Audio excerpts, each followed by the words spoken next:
Recording in progress. All right. What's up, everybody? Welcome to another episode of Righteous Fist MMA, covering all things MMA, but mostly UFC related, current events, interesting topics, recaps, upcoming fights, and general banter. I am your host, Pat, and this is my co-host, John. Hi, John. Today we will be welcome. talking about a couple topics as well as going over some of the specifics of UFC 284, Makhachev versus Volkanovski. It is Thursday, about 48 hours before the fight. Yeah. So we're going to have a little discussion about that as well as some other things before we get into maybe the main topic here. Which will be UFC 284. Let's talk about some like general things. Probably one of the biggest pieces of news to strike the MMA community over the past 2 weeks or so.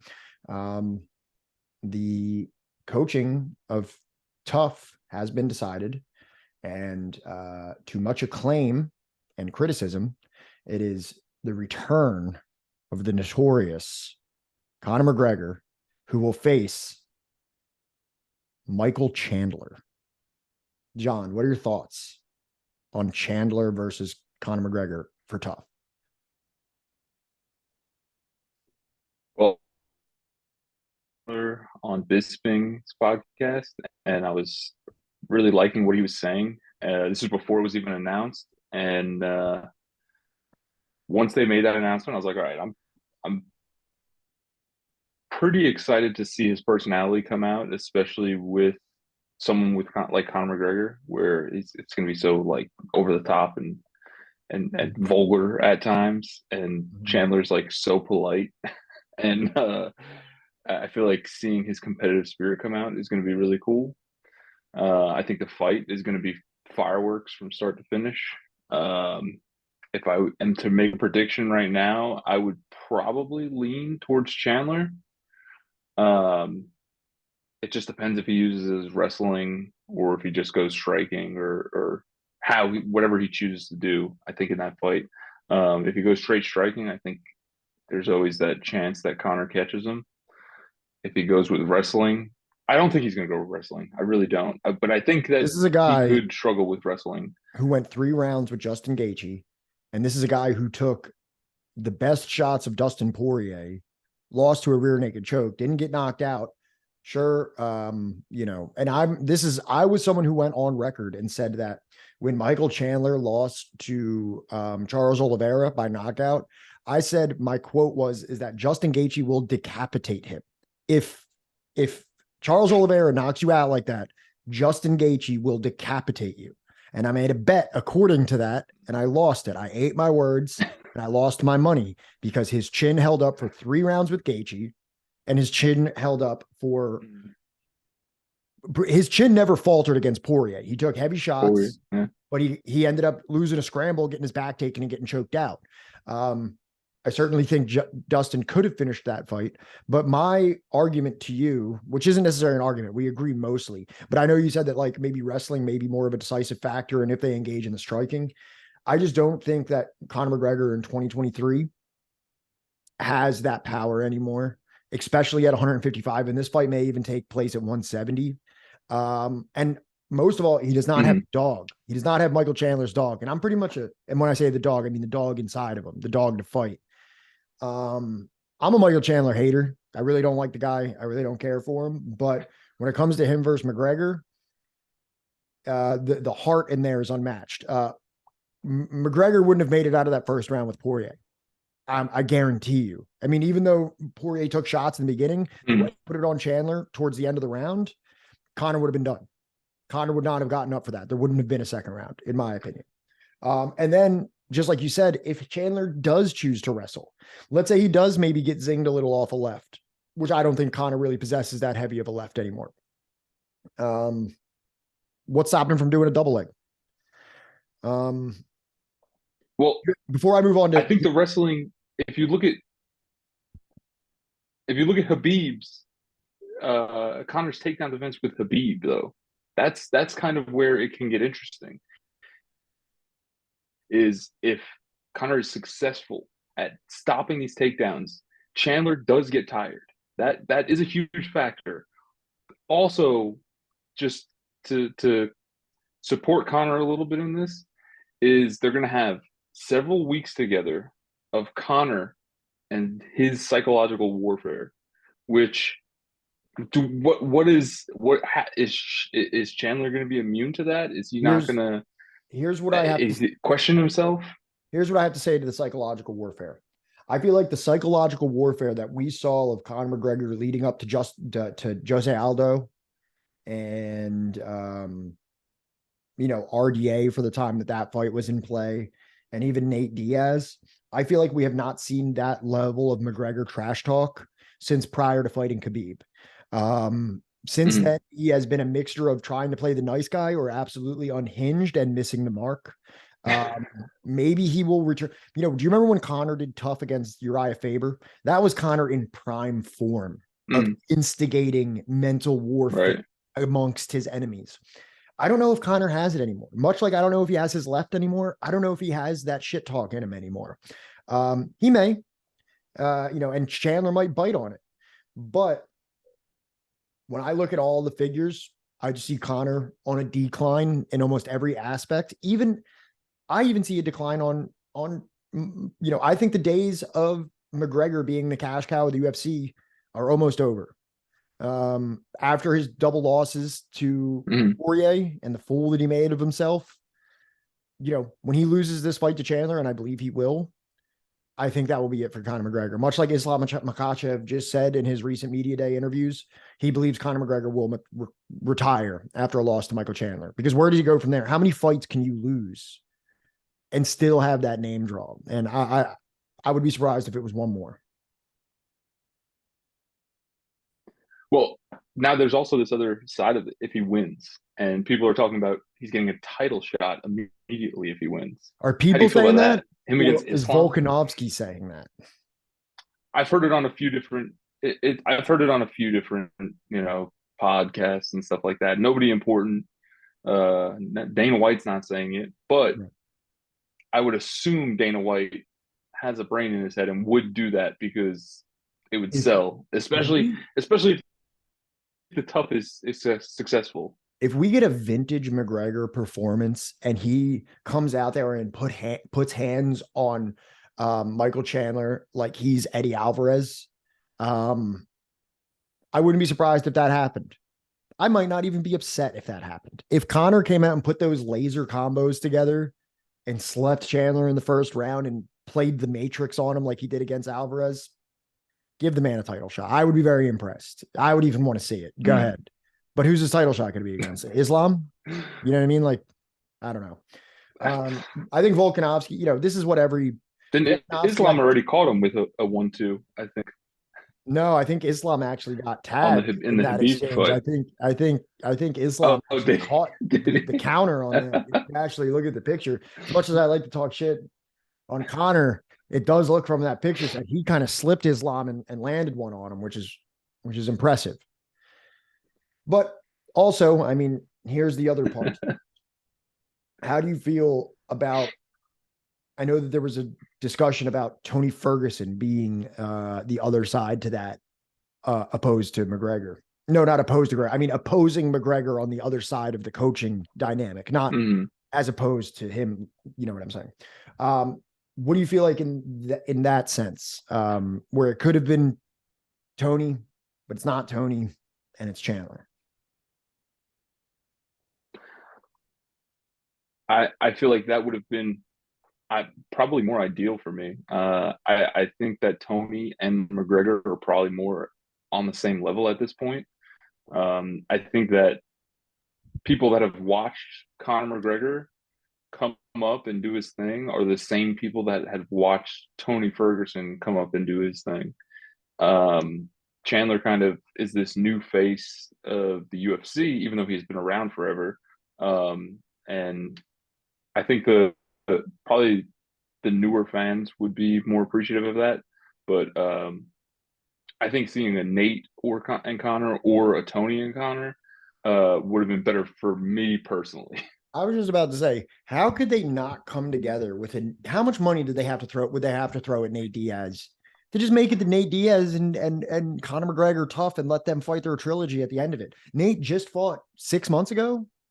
It's not like it was that long ago. He was fighting. Like, what the fuck happened?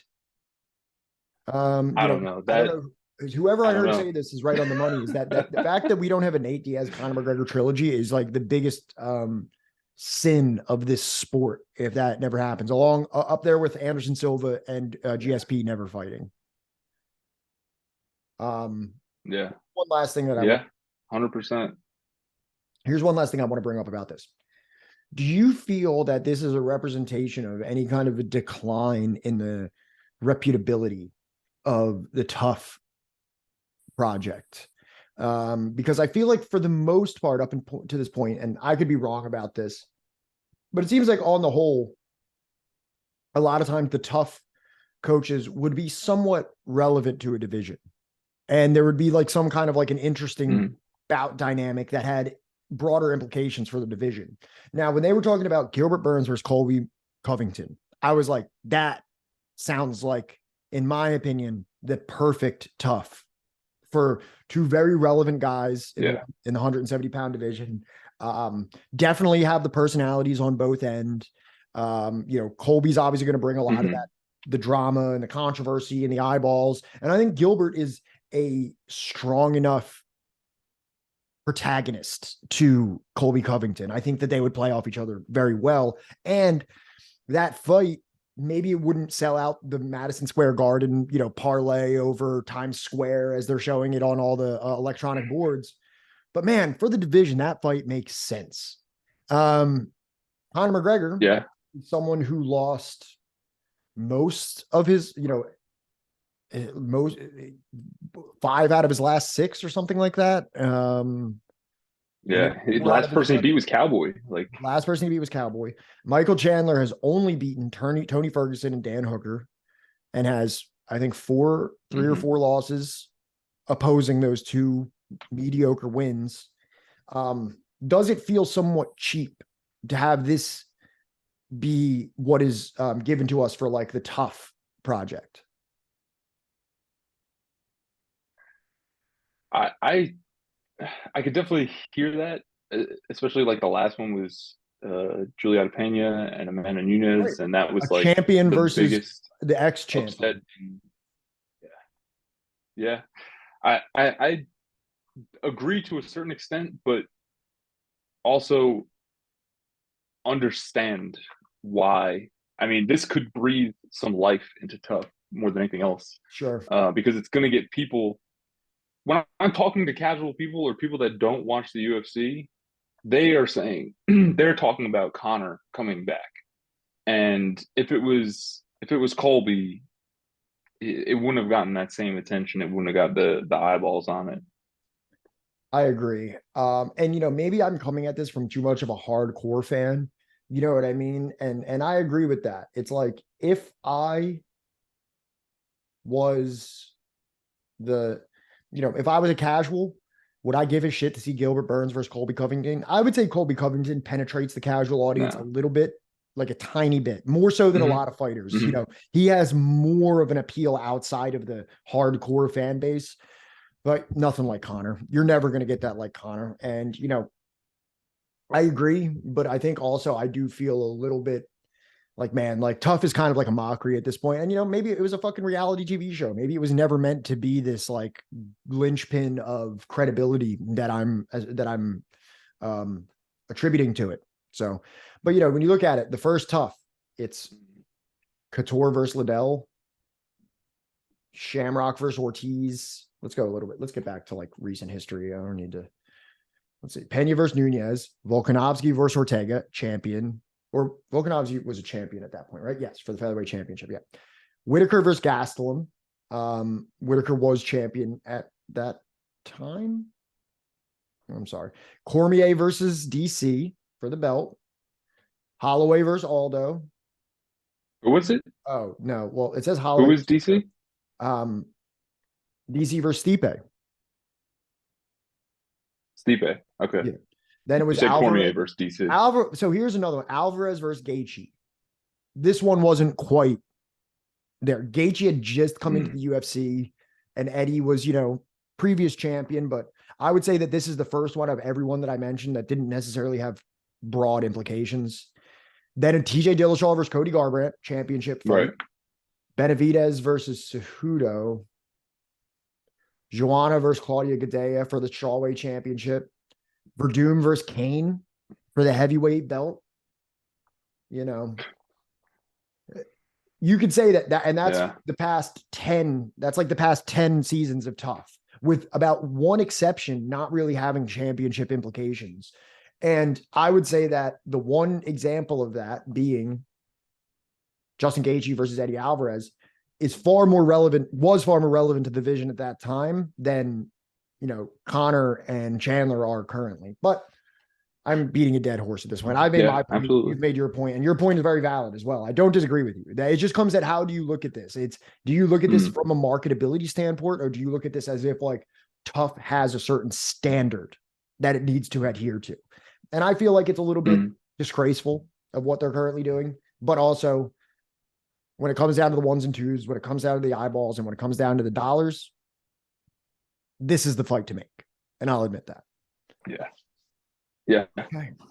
Yeah, absolutely. Especially with the promo that Chandler ran when he called out Conor, because that was say what you will about the guy, but that was a great when he took that breath.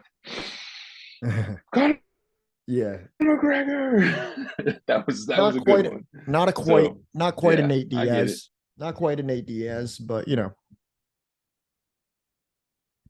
All right, what else do we have on the docket here? Right. One other thing, before we get into the 284, how do you feel about Khamzat Chimaev calling out Robert Whittaker? Obviously, there's nothing that is set in stone for this one just yet, but very interesting call out, and maybe the right call out. You know what I mean? Like definitely more. There's a lot of fight call outs that I scroll by, but this one seemed to intrigue me a little bit more because Chimaev is, I think, making a very realistic call out. Let's see what the rankings are. I'm curious. What do you think about it? Was Whittaker like number 2 or 3? I would imagine so. Whittaker is. I think it's probably the best call out that he could do. Yeah. Whittaker's number 3. Whittaker's number 2? Wait, okay. So according to the UFC, sorry, I was looking at a stupid ranking website.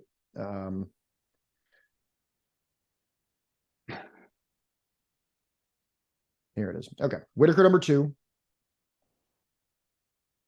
This can't be right. It's saying Khamzat isn't ranked. Not ranked at middleweight. I guess that makes sense. I don't know. Is he He's ranked number 3 at welterweight. Okay. I guess because he beat Gilbert Burns. But then obviously he did not fight Nate Diaz, and he fought Kevin Holland, who is also currently unranked at 185. Yeah. Okay. Well, so maybe I think him fighting Whittaker. I mean, who would you rather see? Do you want to see him fight Marvin Vettori? Do you want to see him fight Jared Cannonier? Rather, I'll go back to Strickland maybe, but I would rather see Robert adherence to the ethics and the etiquette of the sport. And you don't just waltz up to the number 2 guy not being ranked. You don't beat Kevin Holland on a short notice fight when Kevin Holland's been getting ready to fight a lower weight class pretty much, and then be like, hey, I want the number 2 guy. Yeah, you don't unless your name is Khamzat. True. That's I mean, really as plain and simple as it is. He is a star. I mean, people love to see him. Yeah, especially during the times of but COVID, if you're Robert Whittaker, do you take for himself? But if you're Whittaker, do you take that fight? I think there's going to be a lot of eyeballs on that fight. I think that who would be bigger for him, especially right now. We got the division's kind of jammed up a little bit because Izzy's going to be running it back with Alex. And if you look at everybody, fight that's out. And if you look at everybody under Whittaker, Cannonier already beat him. Marvin Vettori already beat him. Derek Brunson already beat him. Paulo Costa was supposed to fight him this weekend. It didn't work out. Sean Strickland at number 7. All right. Who's gonna sell? Who's gonna Who sell that helps pay-per-view? Robert Whitaker's career more, Sean Strickland or Hamzat Chimaev? Definitely a no-brainer. Hamzat's gonna fill his pockets. We're gonna watch Strickland hide behind his Well, jab, or we're gonna watch Hamzat do some. I think Whitaker, It's gonna be such a good clash. I agree. So it really comes down to, does Bobby Knuckles want to risk it? Is he willing to fight an unranked guy in the division, risk his number 2 spot? Because this is exactly what happened with Gilbert Burns. Gilbert Burns was like, I think, the number 2 guy in the division, took a risk against Hamzat, said, I'm a tough fucking guy. And I respect Gilbert Burns for doing this, but he came up short, a little bit controversial. I think the fight could have gone to him. But lost. And it was a coin toss. It could have went either way. I wasn't mad with either way that decision went. I agree. But now we have Gilbert Burns at number 5 and Hamzat Chimaev at number 3. So, obviously, Hamzat is leveraging his star appeal, and he is jumping, making big moves in the division. Is Robert Whitaker going to be his huckleberry, so to speak? I think he should take it. I don't think there's going to be a bigger fight out there for him unless it's for the belt. And when his next fight for the belt, what is it going to be next year? Maybe just like end of the year, November, December, beginning of next year. Yeah, and here's the big thing too. Maybe Whitaker sits and waits for the outcome of Adesanya versus Pereira too, because if Pereira wins, maybe Whitaker. That's interesting. Now Whitaker's like, yeah, let's go. You know what I mean? Because maybe he could execute a better wrestling game plan. We saw how Pereira struggled against even Izzy when he got some takedowns. I would imagine Bobby Knuckles can execute that game plan and probably have a far superior wrestling game plan than Izzy did. But then again, if Izzy wins, he's already 2 down. Do we want to see that again? We want to see the third fight of that. I mean, I feel like that Robert Whitaker is one of those guys where it becomes undeniable. If he keeps beating the top 5 guys and no one beats him in the division, you have to give him another shot. You can't just like ice him. Yeah. You have to let him fight for it. I feel like, you know what I mean? Even though he's down 2, if he gets another 2 top 5 wins and, Cannonier and Vittori, and Derek Brunson and Paulo Costa, these are all also guys who already fought Izzy. Man, Izzy has really fucked this division up, and so has Robert Whitaker. These two are absolutely like the standouts of the division. Even Pereira as the champion doesn't even as solidified, It's crazy. Yeah. All right. I would love to see him and Alex if Alex does win, but I don't know how that's gonna go. Oh, they got lines out already for McGregor and Chandler. What do you think? Who do you think's favored? I heard they were about even, right? Dead even. Yep, it's dead even right now. I think at dead even odds, Chandler's a steal. That's crazy. I think Chandler's a steal at dead even odds, personally. Yeah. More active, has shown pretty significant durability, has shown just insane heart and shown a pretty good chin. 100%. All things that I don't think bode well for Conor McGregor. Now, this will probably be a 5-round fight, right? This will be 5 rounds. Yeah. I mean, yeah. Conor McGregor doesn't fight. Conor's going to be the headliner. Yeah. So that's interesting. Yeah, he doesn't do co-main. All right. So what do you say we get into UFC 284? Islam Makhachev versus Alexander Volkanovski. Let's see what we got here. We're not going to go into every single one of these fights because it's just, exhausting to give. And we want to make sure that we're giving you a educated summarization of these fights. And, we would be doing you a disservice if I was like, let's talk about Blake Bilder and Shane Young. You know what I mean? And expecting me to be able to have studied enough of these two men. I don't, and I won't subject you to that. So let's see, what do we got on here? I think the first fight that I'll really that I think is worth talking about is the return of Jimmy Crute I think Jimmy Crute has been laid off for like 15 months or something like that. Most recently fought Jamal Hill. I always read his name phonetically. Jamal Hill. His name is Jamal Hill. I don't know if you remember the KO in the first round that he suffered to Jamal Hill. Prior to that, he lost to Anthony Smith when Smith caught him with that drop foot, calf kicks. Yeah. And then, some decent wins prior to that. Before that, he was on a tear. He's won 2 out of his last 5.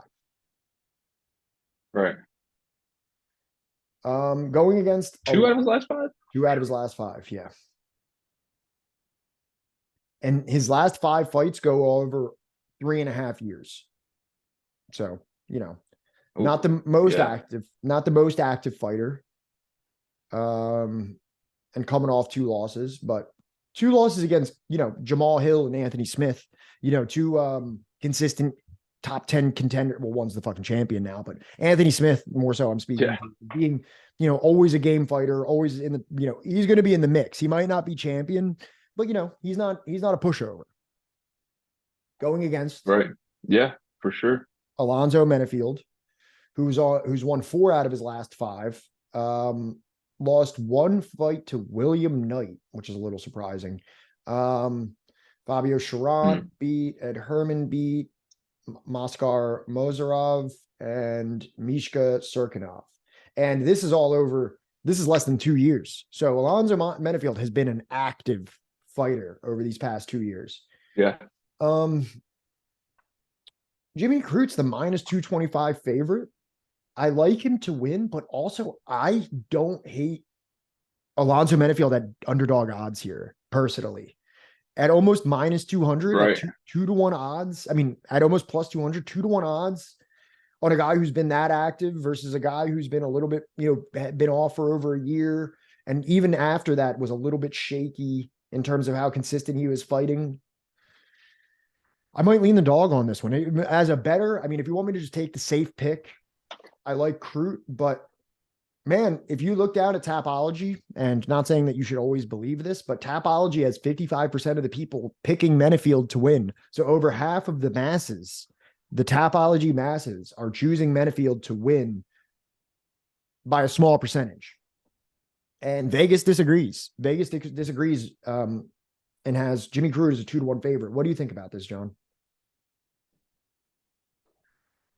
It's going to be a banger, I think. Jimmy Crute is always exciting to watch. Alonzo Menafield, I feel like, I correct me if I'm wrong, but I think when he had that loss, it was like a cardio issue, wasn't it?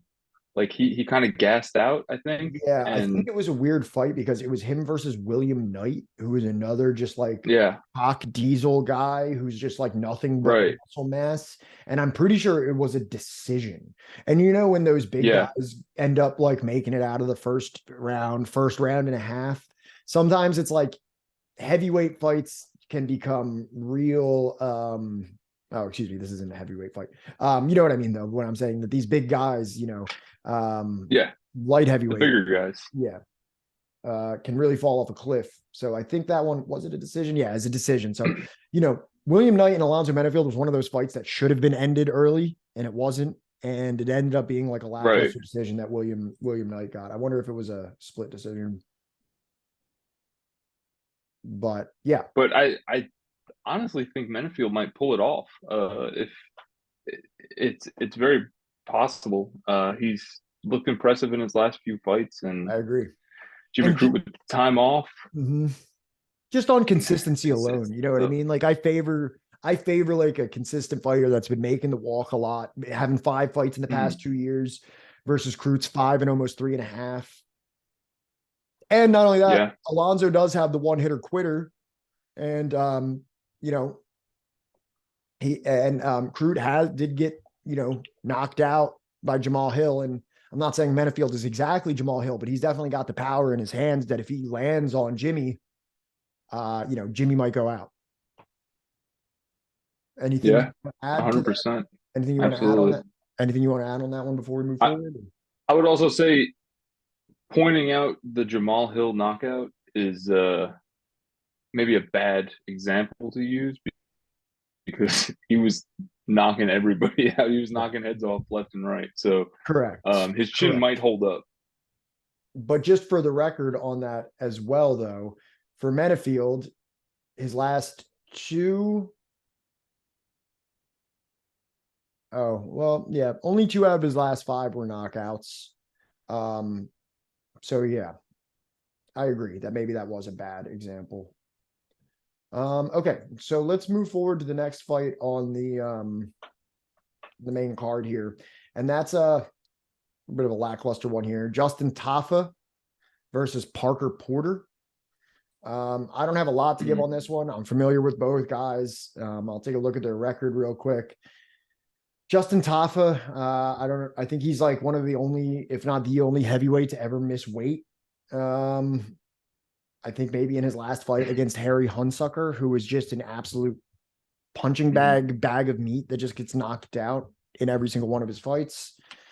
And I'm pretty sure that dude loves getting knocked out by Samoan guys too. I think his last fight was getting also knocked out by like a Samoan dude. Or wait, maybe not Samoan. Samoan might not be the correct term for someone of Aboriginal origin. Right. But yeah. And Parker Porter has been decent. Came up short to Jilton Almeida, who's pretty good. Beat Alan Boudreaux, beat Chief Sherman, was on and Josh Parisian, decent wins over the past few years. It's a near even fight. I think I probably do lean Tafa just off his kickboxing, but I think Parker Porter has the grappling also that might be able to nullify that. What do you have anything for this one? And the cardio. You think Porter Tafa makes it all 3 rounds. I know that. Porter does. I think Porter's gonna get there by a decision.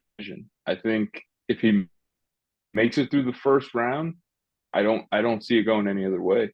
He does have cardio. He holds up all 3 rounds. He shows up all 3 rounds. He can fight until the bell. Can Tafa? I don't know. He might even get a finish because of that as well. Right. So one other thing to take into consideration, Parker Porter, about 38 years old. Justin Tafa just turned 29.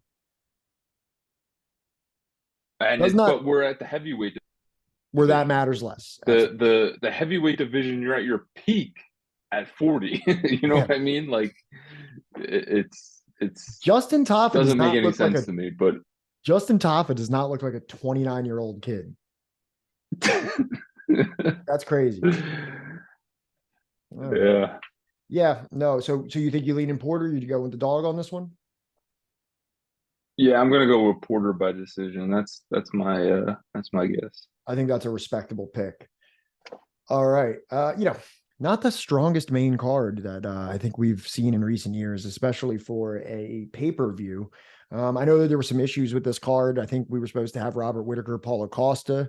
That was taken from us. Apparently, there were some contract issues with Paulo Costa. He wasn't getting what he wanted, and he refused to fight. Good on him if he felt like he was not getting what he deserved. But for that, we will all suffer.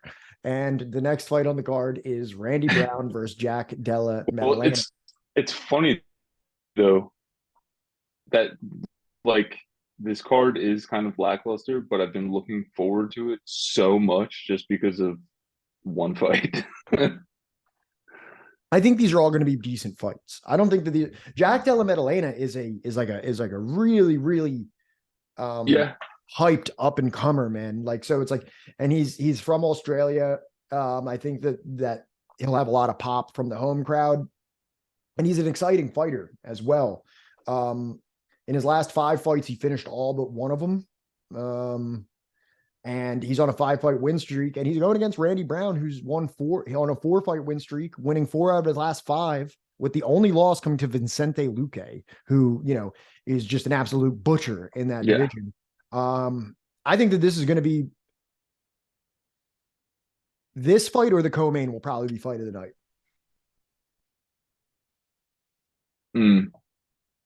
Depending, I can. We'll get to the co-main in a second. Agree with that. This I think my fight of the night. Yeah, I think I'm going to be leaning towards Jack on this one. I think he probably gets a KO. He's a minus 310 favorite. So, you're certainly not in the minority in that prediction. Right. I would agree with you as well. But then again, his most recent win is Danny Roberts, but and Randy Brown's most recent win is Francisco Trinaldo, older guy, vet, but I think both of these guys are relatively untested. Della Maddalena is certainly, highly touted, but his only wins in the UFC are Pete Rodriguez, Ramazan Emeev, and Danny Roberts. Probably not the most seasoned competition. Francisco Trinaldo is definitely more seasoned, but almost maybe a little too seasoned. Chaos Williams, is split decision win with Chaos Williams. Yeah, pretty good. Jared Gooden, win over Jared Gooden, who probably not the best guy the division has to offer, but regardless, a seasoned guy. And then before that, Alex Oliveira. I favor Randy Brown's strength of schedule, but I do believe that Jack Della Maddalena is in a hype train. I think he is the real deal, and I do feel like he will show that. I don't know if he's minus 310. I don't know if I love him at minus 310. I think that, it might be a little bit closer than that line indicates, but for sure. All right. Anything else you wanted to add on that before we went to the co-main? No, I agree. Co-main event. Finally, getting into what is a desirable, a pay-per-view making fight, let's say. Like when you look at a pay-per-view, this is one of the ones that you can check off the list as being like, all right, great, cool. Yeah. So we have Yair Rodriguez versus Josh Emmett for, I believe, the interim featherweight title. As Volkanovski is stepping up to fight for the lightweight belt. So Yair versus Josh Emmett. Yair Rodriguez, the man that just will never walk away from the title picture, regardless of losses, regardless of layoffs, regardless of anything really. It seems like the UFC is always willing to just kind of reinsert this guy back into the title picture, even though his last legitimate win in the division is Jeremy Stephens. Obviously, he has technically a win over Brian Ortega, which is a little bit, it was over a shoulder injury, a kind of a freak shoulder injury, should I say. He looked good in the fight, but, he had a compelling fight against Holloway between those in the interim. But Josh Emmett is on a 5-fight win streak. From his KO of Michael Johnson, that's where, in my opinion, Josh Emmett really blew onto like the featherweight discussion. You know what I mean? When he floored Michael Johnson, then he beat Mirsad Bektik. That's a good one. Then he beat Shane Burgos, then Dan Ige, and then Calvin Kattar.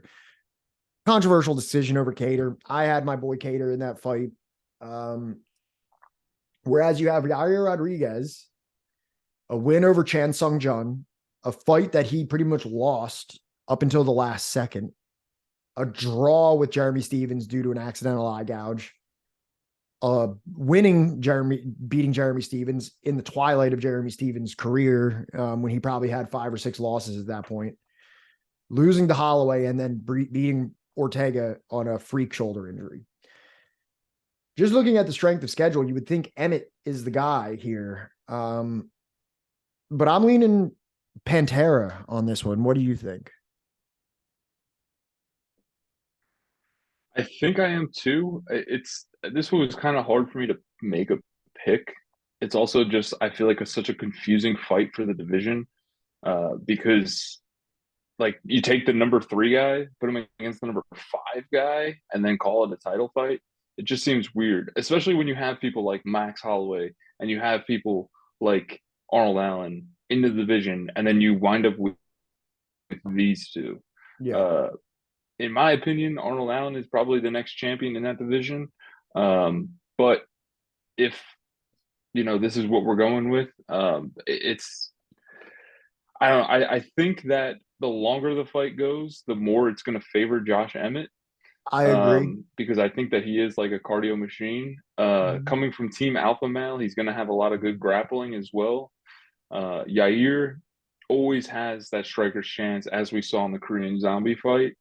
Um, I think Yair might pull a KO because he's so unorthodox with his striking. So I think that he may catch him within the first 3 rounds. But if it goes past that, Josh Emmett's going to win 100%. Well, here's something that I wanted to bring up, right? And let's see if I can because this is my feeling. I don't have the numbers right in front of me, and I do want to see. Here we go. Okay, so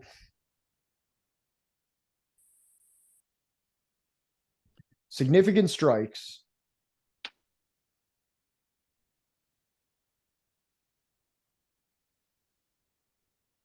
Looks like Calvin Kattar landed 130 significant strikes on Josh Emmett over with 34% accuracy. Oh no, it's not 34% accuracy. He landed 130 or 3. Yeah, 30% accuracy.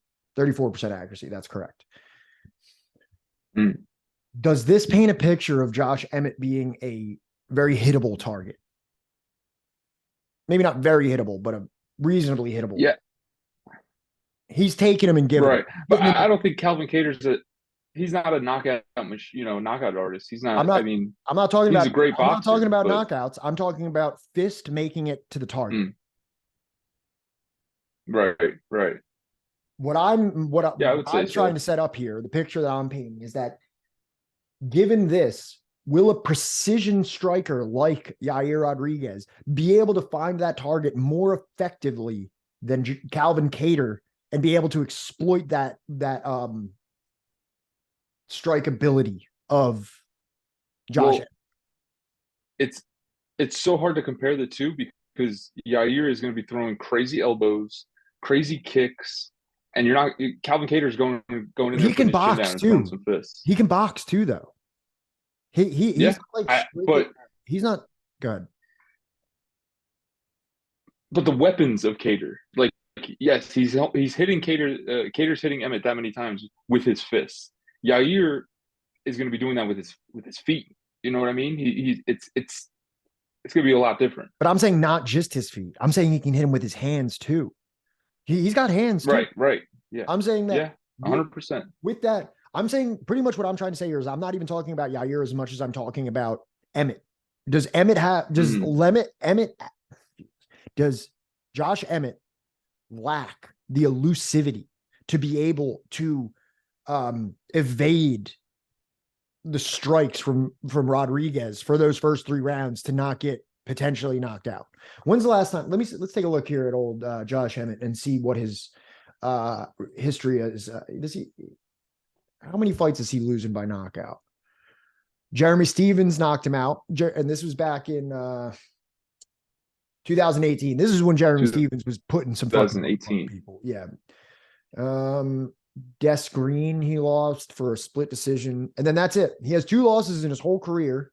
1 split decision by a guy I've never heard of, and then Jeremy Stevens knocked him out in round 1, and it was probably a pretty brutal. There's some Jeremy Stevens. He's kind of a clown, and he lost a lot of fights later in his career. But that dude, if you watch his highlight reel, it's fucking brutal.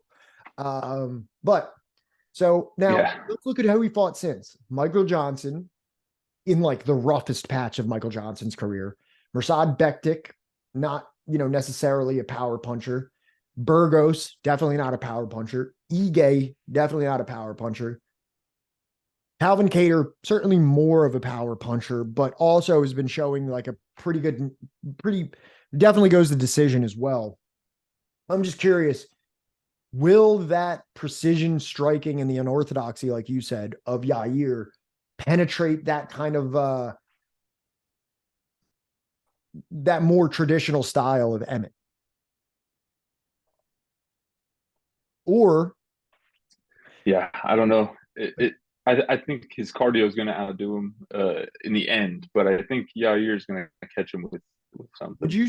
And I might be just speaking completely ridiculous here, but would you say that Josh Emmett and Korean Zombie have similar styles how they fight, like more of a traditional stand up kind of approach? And it seemed like Zombie did quite well against Yair Rodriguez, obviously up until the craziest knockout that has ever happened in any UFC fight, in any mixed martial arts fight ever in the history of history. It seemed like that nose to the grindstone style of very technical, traditional striking did well against him. But, I don't know. Who are you leaning here? I think I'm gonna go with Yair by knockout. I have round 3. I think that's my pick. I like it. But I think if it goes past round 3, I think Emmett's gonna take it. I like it. All right, John.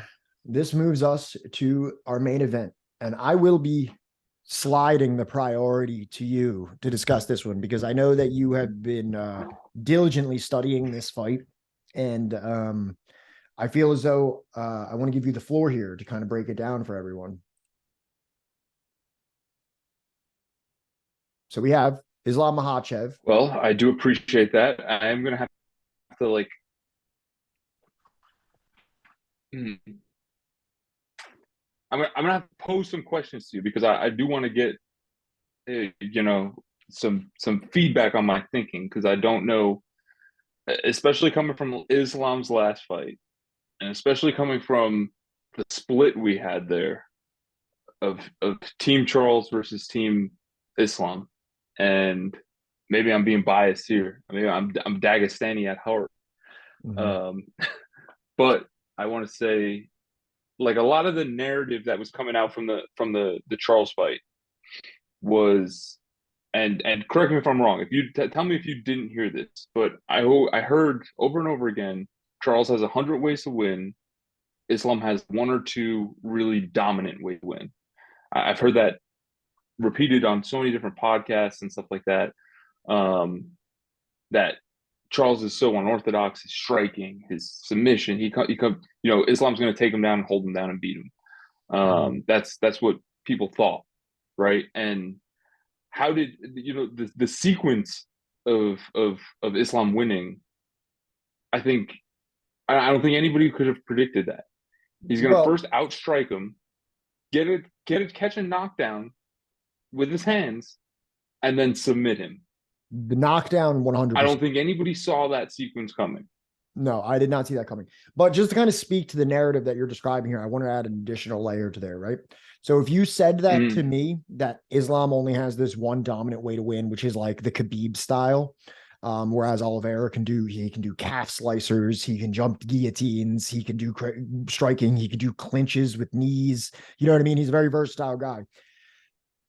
I would say that narrative is correct, but it's contingent upon one thing, that Islam is not Khabib. Because obviously you could say that same narrative about Khabib, but people would laugh in your face for saying it because you would be like, oh, he's not as versatile. It's like, it doesn't matter that he's not versatile. He will take you down and he will smother you because that's what he does to everyone. I think the underlying implication of that narrative is that Islam is not Khabib.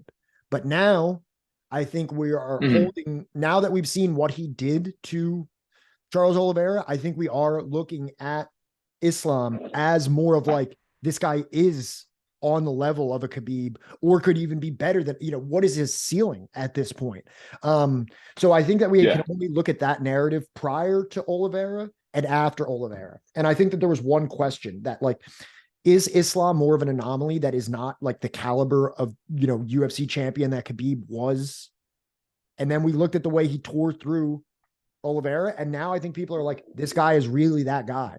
He's really the guy that Javier Mendez says he is. He's really the guy that Khabib says he is. So now I think the narrative has changed quite a bit. I think the narrative will be like as it was applied to Khabib Nurmagomedov, where there will be no to that like versatility. It will be that, yes, he has a one-way path to victory, but that one-way path to victory is almost unstoppable. Well, I want to point out though that the narrative for this fight prior to maybe 2 or 3 days ago was the takedown, the size difference, like the power. He's going to outpower him and stuff like that. And I don't see the fight going that way. First of all, like how big of a difference when we're talking about pound for pound fighters? What was Charles? 4, 3, something like that? There's not much big of a difference between the number 3 ranked guy and the number 1 ranked guy, right? Absolutely. Charles and Volk, but prior to that fight, were pretty much identical, right? Yeah. And Yeah.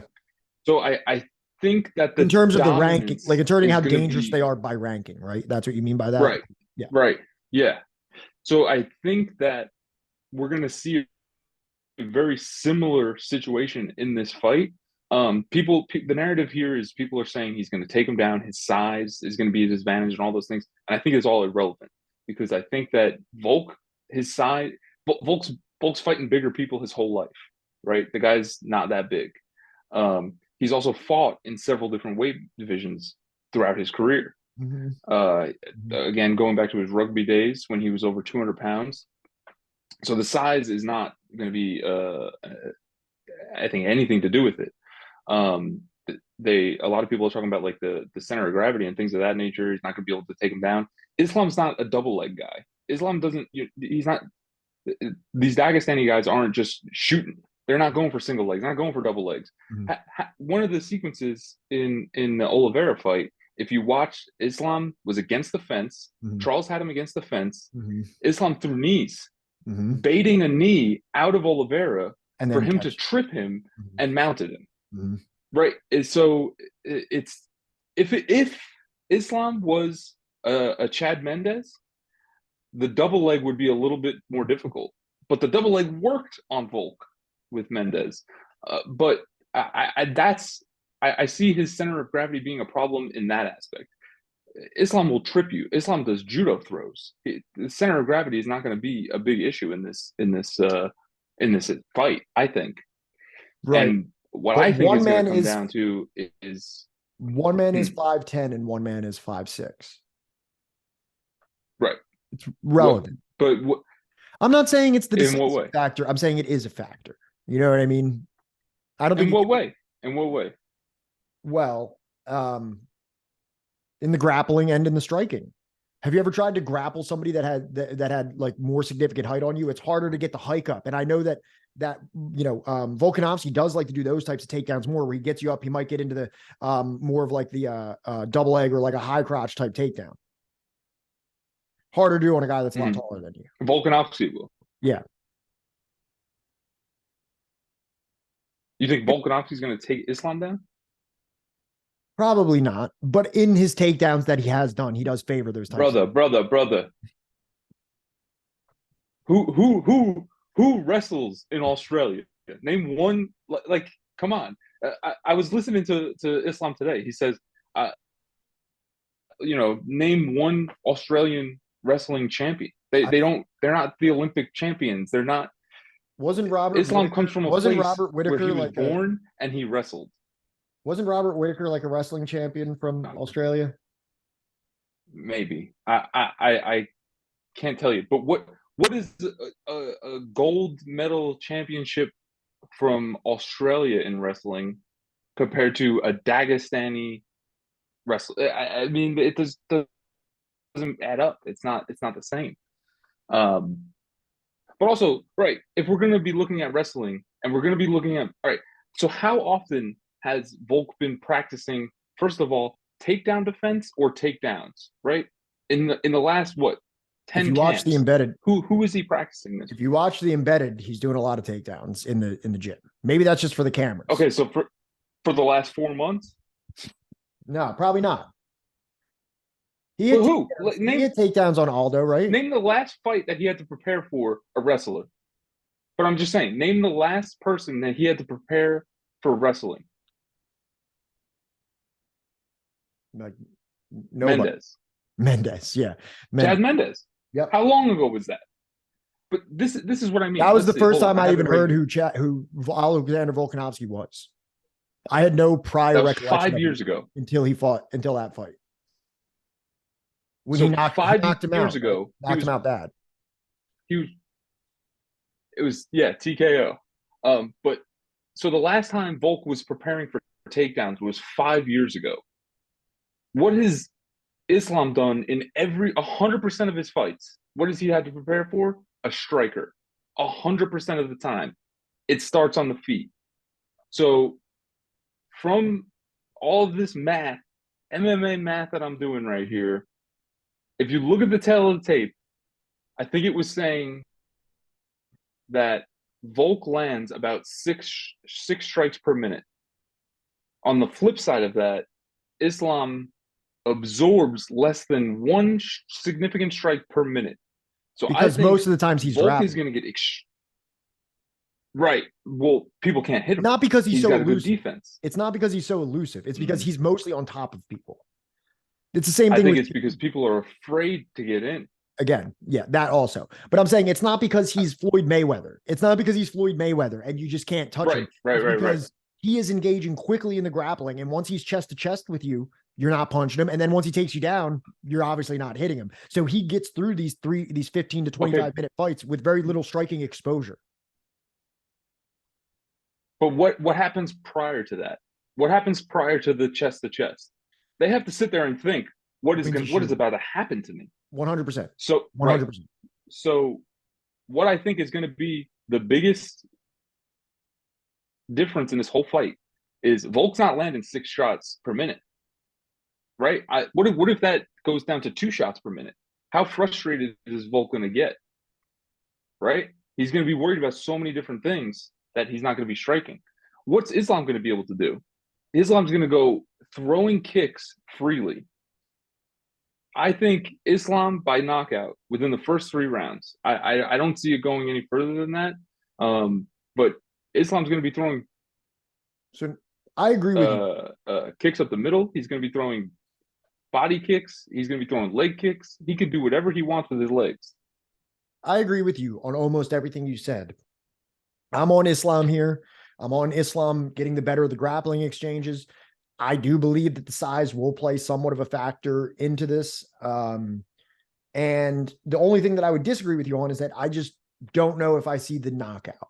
And I'm not, maybe a TKO with ground and pound, but you know, you want to say, when is the last time Volk had to do a takedown? When's the last time Volk got knocked out? You know what I mean? He's been a pretty durable. Getting older. Who? I said he's getting older. True. Father time. But I'm saying, why do you lean knockout so much more than submission? When I say knockout, I'm going to say a similar sequence to Charles. He might take it down and submit him. I can't guarantee that. I believe it's going to be a knockdown. It could be a kick and knock him out. I have a feeling it's going to be a KO or TKO. That's where I'm going. Ground and pound into TKO. But I believe the sequence is going to start from striking. I believe he's going to outstrike Volk. I think he's going to look better than Volk on the feet. And I think it's going to be a lot of people shocked by Islam striking. Are we worried at all about Islam's cardio? Have we witnessed not at all Islam's cardio wane? We haven't really witnessed him go deep, have we? I think against Thiago Moises, it went into championship rounds with Thiago Moises, if I am not mistaken. I think that might have been a 4th round submission that he had over old Thiago. Round four submission. So we can definitely say that, you know, but obviously Islam was quite dominant on that fight. Thiago Moises is not Alexander Volkanovski. We've seen Volkanovski be a absolute dog in the later rounds against people like Ortega. He can weather the storm. Now, do I think that Ortega is anywhere near as lethal as Islam Makhachev? If Islam Makhachev, the way that Brian Ortega had Volkanovski in a mounted guillotine, I think if that was Islam Makhachev having you mounted and maybe working into an arm triangle, I don't think he's getting up, personally. Because you can point to that and be like, look how good his submission defense is. Look how good his submission defense is. It's like he got out of that one and he got lucky. And, you know, Ortega is not Islam. And I think if Islam had that mounted position on you and started working into one of those arm triangles that put out Charles, I don't think that heart of the champion kicking your legs until they let go. I don't think that'll work. I think he would be put to sleep. So I'm leaning more to Islam by submission, but you know, let's say that Volkanovski can be elusive and can be defensive for 3 rounds. You know, Could Islam, because we know that Volkanovski can be a dog in the later rounds, could we see some problems for him as the fight goes? But then again, also, I'm being purely speculative. There's nothing that really have to indicate that he would fade in those later rounds, personally. Personally. And you just, I mean, I feel like people, not that they overlook this, but you got to remember, if your training partner is Habib, like you have to imagine that he's doing the same things. When you see Habib in the river swimming upstream, yeah, you have to imagine Islam is doing the same exact things, and his cardio is identical, if not maybe even better than Habib. We don't correct. know, Yeah. and it's the Also, Dagestani guys. we have not seen the same issues with Islam that we have with Khabib with making weight. When they Yeah, remember how for so long when Javier Mendez or Khabib or DC or whoever would be like, oh, people say Islam's better than Khabib, everybody be like, that's such bullshit. Like, maybe we do have to start entertaining that maybe he is a more optimized version of Khabib. We haven't seen the same weight issues. We haven't seen him being the same prone to injuries as Khabib was through a lot of his career. And maybe Khabib has some like bigger marquee wins, but the way that we see Makhachev, he is a finisher, man. He is crushing people in terms of his submissions, even in terms of his hands. Bobby Green, he got the TKO on. If he finishes, where does it place him? If he I finishes, want to say go. I want to say 3 points to what you're saying, right? First is if you listen to Coach Hobb talking about recently about Islam, he said, I have to tell Habib 100 times for him to listen to me. He says, I tell Islam once and Islam listens, right? So he's more coachable than Khabib. We have to take that into consideration. And I think that it plays a big part into what you're saying, too. The Mhm. second thing is, out of these Dagestani guys, I think Islam is going to pass Habib, in my opinion. And I think even more, maybe call me Mystic Mac over here, but I think Umar is going to surpass both of them. I think he he came into the game starting mixed martial arts as a striker. That's the biggest difference between all of them. He started as a kickboxer and then got into the Dagestani wrestling. So I think we're going to see him come out and surpass both of them, in my opinion. I think he's going to be have a much more impressive career than both of them as well, because he's in a very stacked division right now. But anyway, let's get back to Islam. And the third thing is I think if he beats Volk, he's talking about moving up. If he moves up and he beats either Leon or he beats Usman, whoever wins that fight, I think Islam surpasses Habib. I think he's going to have more impressive victories than Habib. Charles is a more dangerous opponent than Connor, than Dustin, than Justin, and Islam finished him like nothing. If he beats the number one pound for pound guy, he's going to have, I think, a better resume, better title defenses and title win than Habib. And if he moves up and can win that belt, which I'm 100% sure that he will be, I think we have somebody that passes Habib, and in my opinion, can reach one of the GOAT levels. And I don't really lend much stock to like the Khabib haters, but one of the most common things that they say, oh, he's a weight bully. He never, one of the real goats would go to a different weight division. So if Islam did that and went up to 170 and actually put a dent in one, even if he doesn't win the belt, and if he trashes the 155-pound division and then gets notable wins at 170, I mean, it's hard to really stack those two up against one another in terms of, who has the better resume at that point. I mean, it would be pretty clear for Islam. And it's still to this day Yeah, almost feels weird saying that Islam will surpass Khabib like that. But after that win against Charles, I think we're all looking at the writing on the wall and the potential of this guy. yeah. I think Habib would even say it. I don't think he would even shy away from it. And for the people that would say that about Habib's legacy of being a weight bully, that division at that time, the 155 division at the time that Habib was on top, was the most dangerous division out there. Now, I think with Habib stepping away and how Habib did what he did and put Dustin in his place, which I love Dustin, and I hate even like kind of saying that, putting Justin in his place. He kind of set precedent for Islam to come in and be like, all right, this is our division. making this division, which is the division of killers, look almost childish to it, you know, like on a completely different category. Mm-hmm. And then stepping away and showing, okay, putting the weight bully idea out there. Let's have Islam step up and show you we're not weight bullies. We just really are the best fighters in the world. Yeah. I think that division, people, you know, look back on it and can say that he's some kind of weight bully, but we were also saying right before that that was the most dangerous division out there. So If he maybe beats Usman too, I just want to say this: if he beats Usman, if that's the fight that happens when he moves up, you got to think he's beat the number 3 rank. I think he was Charles Oliveira, and well, then he he's was the beating the champ. number 1 Oh no, he ranked wasn't guy. technically the champ. And I'm talking about pound for pound, though. Pound for pound, Oliveira was number 3. Pound for pound, Volk is number 1 right now, and pound for pound, Usman was number 1 at one point. If Islam beats all of those guys, there's not going to be another resume like that. I'm sorry, you can't. There's no way that somebody can say it otherwise.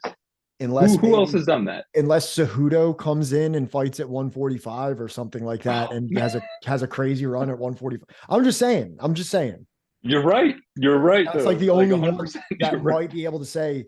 And the thing is that there's a big difference, and I love the small divisions, but there's a big difference between being able to beat the number 1 guy at 125 and 135 than it is at 150 and 155, 170 and 145. Those are like Yeah. the cream of the crop divisions, man. It doesn't get much better than those guys. So Right. I agree. Maybe our little righteous. If Cejudo beats Aljo, you're right. Yeah. But I would still lean Islam. If Islam beat Usman, I mean, Usman and Aljo, I mean, you can't, like, what do you have? You have TJ Dillashaw, and then, you know, he won the belt against Marlon Moraes for like uncrowned title or whatever. Then he beat Dominic Cruz, I guess, to defend But he it. beat Demetrius Johnson. He did beat Demetrius. He Okay, beat, that's a goat. That's yeah, a pound for pound. I mean, but everybody else, Aljo and all that. If you put Usman and Volk and Charles against those guys, it's not even close. So maybe that'll be our. And after this weekend, we're gonna see Volk go down. We're gonna see Islam win, and we're gonna see Islam move up, and that's it. We got the GOAT. Do you think that they would do a? Do you think that So let's talk about like a little fantasy matchup here. If Islam beats Volk, and let's say in another 2 months or whatever, Usman beats Leon, do you think they do an immediate fight between the two? If Islam calls for it, I think that they have to. I mean, if Islam calls for that fight after he just beat the people that he's beat in such a dominant fashion, assuming that he dominates Volk, which I think he will, I don't think you have any other choice Other than Dariush. Come on, you're gonna throw that at me? Dariush is fighting. He's fighting Charles, right? I think Dariush is gonna beat Charles, but the only person I think in the division that stands a chance against Islam is Sarukian. Arman Sarukian is the only person in that division that I think that could stand a chance against Islam. And he's what, number 9? Number 8, yeah. Yeah. I think Beneil will be fun. I think that it'll be a nice little hype to but I think he's gonna take him down and maul him. I don't think it's gonna even be close. So maybe that'll be our Righteous Fist MMA little internal bet for the weekend. You take Islam by knockout, I take him by submission. What do you say? Yeah, I'm game. All right. And but wait, hold on. I have to take KO TKO. Oh yeah. Yeah, they have to be bunched together because that was implied. I would never have okay. Played that game with you like, oh, you didn't put him out cold. Now, but I won't give you doctor stoppage. How about that? Oh. No, I'll give you the doctor stoppage. That's all fine. right. That's still a TK. That's still a TKO. If it was intentional and legal. But yeah, I'm excited for this card. And just for the record, I'll admit it. John did beat me in his picks for UFC 283. He didn't massacre me. I'll let it say. What was the point differential between us on this last one? Wait a minute. Hold on. Whoa, whoa. You have to also mention you convinced me to change my pick. Well, listen, had the I pick. can't I can't convince remember you. what fight it was. I can't convince you of anything. All I can do is I can just give you my opinions. And if you decide to listen to my leans, you can't fault me on that. And I really thought I was helping you there. You're right. You're right. I really thought I was helping you. What was the point difference that was funny when we did that? Past games. Here we go. I think it might have been 50 points.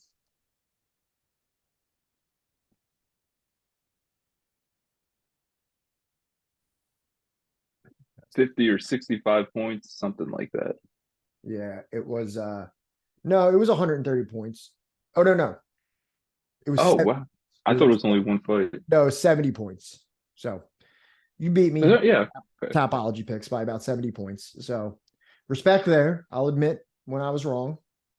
But we'll see. I think I don't think we have any really dramatic divisions in our picks. It seemed like, at least when we were talking about the main card, but I'm sure we'll have some variance in the prelims, and obviously we have some variance in the exact methods of victory here. So we'll have a good one there.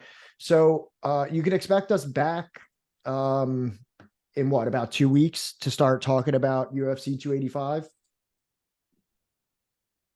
Yep. Mm-hmm. All right. I think that'll be our next little talk.